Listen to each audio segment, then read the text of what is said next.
The prophet of hate has made everybody do what is necessary for themselves. The problem with that is the only one that benefits is the enemy. I remember when hip hop was first hit the scene real hard. I'm not talking about up in New York. I'm talking about when it hit Ohio. Um, when it got mainstream push, it was the first hip hop record I heard was Sequence, and then the other one was it's like the message. The message. When the message dropped, I mean that was really, really, really some hard hitting stuff. It made you stop. It made you think about what was going on in society at that time.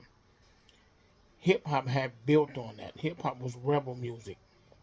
Hip hop was music that was counterintuitive to what was going on in the world at that time. There was nothing like hip hop. There was absolutely nothing that hit like hip hop. It shows how intelligent the youth was at the time.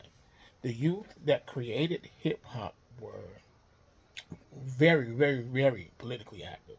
They were very educated in a lot of different things, and the music and the things they spoke about spoke to that.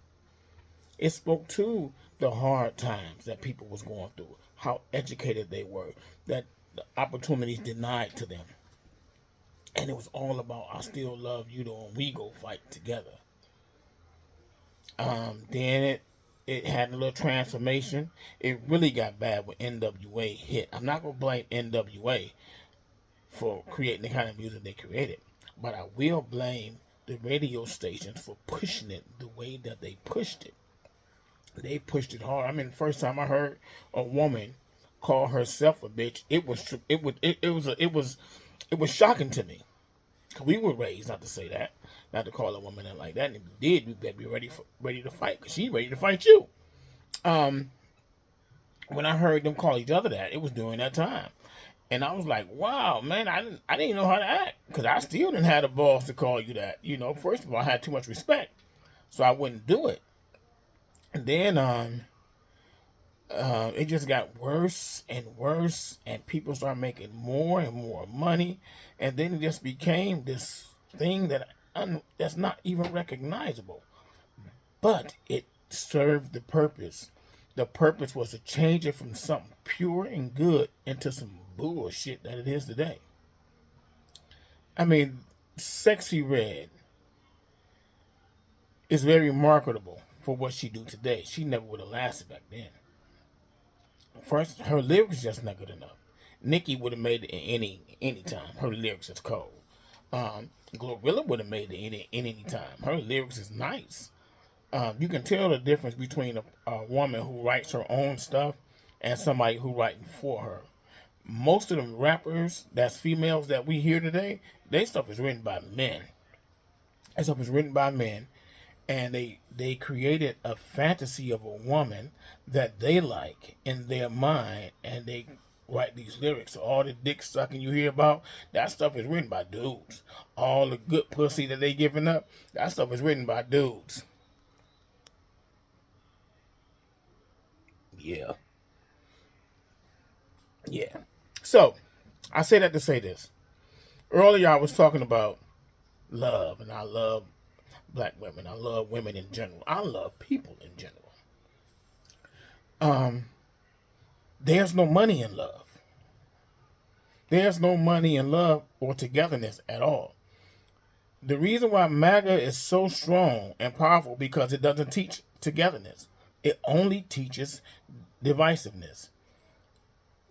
Democrats against Republicans. This state against that state. We used to just be Americans, whether we liked each other or liked what you done or not. We all had our differences, but it was never to this level. To this level, it's dangerous. It's very dangerous, because there's money in that, though. There's money in division. There's a whole lot of money in division. If I was to get up here and talk about, I hate black women, I think black dudes is trash, and they belong in the trash, I get instant rich overnight, because even though I stutter on here, I'm very, very, very well adept at the English language. And I can put some shit together that will really just fuck your world up. It's just that when I get on here, I don't have anything written down. I just be speaking from the heart. I have something I want to say, and sometimes I just be working it out while I'm talking to y'all. And I get up like, damn, I should have said that. I should have just recorded it and added it later. But I don't have an edited team, and I don't have none of that stuff. So hey, it's just me. Like I say, I'm not trying to get rich. I'm rich. I'm trying to put a word out there. Trying to put a word out there, and the word is that if you see people dividing anything, it's because there's money in it. Reaching to your lower self is where they will pay you to remain there. They will pay you to remain there. So now, the Sexy Reds, the Cardi B's, that's all just to promote a negative image of black women around the world. You think that's just done in your city? That's the image that they promoting of you around the world. So when people see black women on anywhere walking down the street, they think that that's what black women are. Then they will promote these narratives about the things that black women or black people in general do not contribute to the world, and they'll use that as their example. Same with black men. All the music is kill this, kill that, kill. If they were talking about loving each other, you would never hear about it. And R&B, I can't tell the difference between R&B and a rap song, because it's all the same thing. There are some really artists, some really, really, really great artists out here. Y'all go check them out. Check out Coast Country. The boys is cold. They ain't killing everybody. They ain't disrespecting women. They just the opposite. Excuse me. Check out any of my Southern Soul stuff. That's my jam right there. I can get some Southern Soul and rock out all day, all night. You know what I'm saying? Like, I would rather get on here and talk about big booties and motorcycles and stuff like that. That's what I like talking about. Snakes and animals, and I mean, that's what I want to talk about, man. This stuff got me talking about something that's on my mind all the time, because I need to see us push through this. I need for us to get farther ahead and understand that, hey, you got to fight this thing. You got to fight this thing. Find something that you got to fight for. Find something that you're willing to die for. And I would die just to be able to love freely. That's what I'm willing to die for, to be able to love freely. Live freely. We can't get caught up in this bullshit that they doing. This fake alpha man shit, that was just the trick black weak men into thinking that you have something to relate to white men. That's all that was. The whole thing was, the whole red pill crap was just put down black women. I couldn't watch the Fresh and Fits. I couldn't watch none of those dudes. I did like Kevin Samuels, but if you people listen to Kevin Samuels was trying to keep families together. He would ask you, why you not with him? But you say you want another man, but you got a kid. Why you ain't with him? You should go work it out with him. He was never, he had some rough. He was rough around the edges, and but he was really trying to put people together. And I'm not trying to change what he went through or make his story different from what he was. If you like him, you like him. If you don't, you don't. I'm not trying to make you like him. I don't care if you like him or not. The man is dead. But what I'm saying is, the whole red pill movement was to be divisive. I haven't seen no red pill content creator tell you about loving anybody, because the men didn't have to change. All they told the men to do was get you some money and work out. That's all you had to do as a man. Get some money and work out. You didn't have to change the way you think. You didn't have to be a better person. All you had to do was get some money and work out. The women had to make all these changes. Every aspect of the woman had to get broken down and changed to something that he can, just so he can control it. That's what it was. You had to make all these changes to put yourself in a position for him to control you.